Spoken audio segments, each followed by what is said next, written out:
आगे बढ़ते हैं और बड़ी खबर आपको बताते हैं। बीजेपी की आज दिल्ली में अहम बैठक होने जा रही है। ये पहली बैठक जिसमें प्रधानमंत्री नरेंद्र मोदी भी शामिल होंगे। गृह मंत्री अमित शाह भी इस बैठक में शामिल होने जा रहे हैं। रायबरेली, मैनपुरी, संभल, गाजीपुर, सहारनपुर के उम्मीदवार हो सकते हैं आज फाइनल, जिनके नामों का ऐलान भी जल्द ही हो जाएगा। तो ये आज की बैठक बेहद महत्वपूर्ण उम्मीदवारों के नामों के ऐलानों को लेकर आप कह सकते हैं। उत्तर प्रदेश के कई उम्मीदवारों के नामों के ऐलान आज हो सकते हैं इस बैठक में। और बड़ी बात यह कि प्रधानमंत्री नरेंद्र मोदी भी आज दिल्ली में होने वाली इस बैठक में शामिल होंगे। प्रधानमंत्री नरेंद्र मोदी के साथ गृह मंत्री अमित शाह भी इस बैठक में मौजूद रहेंगे। बीजेपी के राष्ट्रीय अध्यक्ष जेपी नड्डा भी इस बैठक में मौजूद रहेंगे। और जो खबरें आ रही हैं छन की, उसके मुताबिक उत्तर प्रदेश की सीटें रायबरेली, मैनपुरी, संभल, गाजीपुर और सहारनपुर, ये 5 जो सीटें हैं, इन पर उम्मीदवारों के नाम फाइनल हो सकते हैं, जो जानकारी मिल रही है।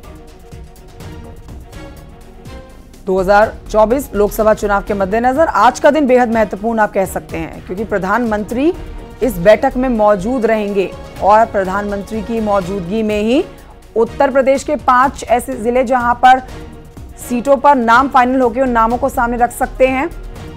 अनुपम गुप्ता मेरे सहयोगी इस खबर पर लाइव हमारे साथ मौजूद हैं। सीधे रुख करेंगे अनुपम की तरफ। अनुपम, शाम को यह बैठक होने वाली है, प्रधानमंत्री नरेंद्र मोदी इस बैठक में मौजूद रहने वाले हैं और जो खबरें अभी हमारे पास पहुंची है, उत्तर प्रदेश की 5 सीटें हैं, रायबरेली, मैनपुरी, संभल, गाजीपुर और सहारनपुर। आज ये जानकारी आपके पास होगी कि इन सीटों पर क्या उम्मीदवारों के नाम फाइनल हो सकते हैं?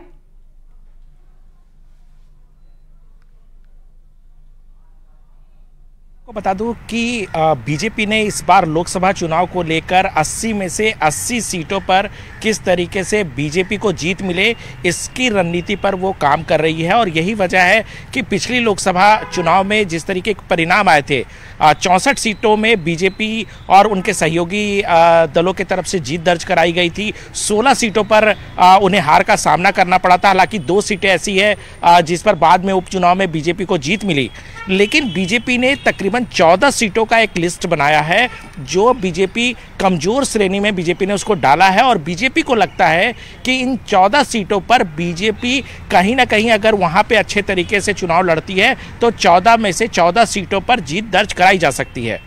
रायबरेली और मैनपुरी, ये 2 ऐसी सीट है जो कहीं ना कहीं, रायबरेली की अगर बात करें तो कांग्रेस की परंपरागत सीट के तौर पर जानी जाती है। सोनिया गांधी अभी भी वहां से लोकसभा सांसद के तौर पे, हालांकि वो राज्यसभा जीत चुकी है राजस्थान से। दूसरी तरफ मैनपुरी जो समाजवादी पार्टी का गढ़ माना जाता है।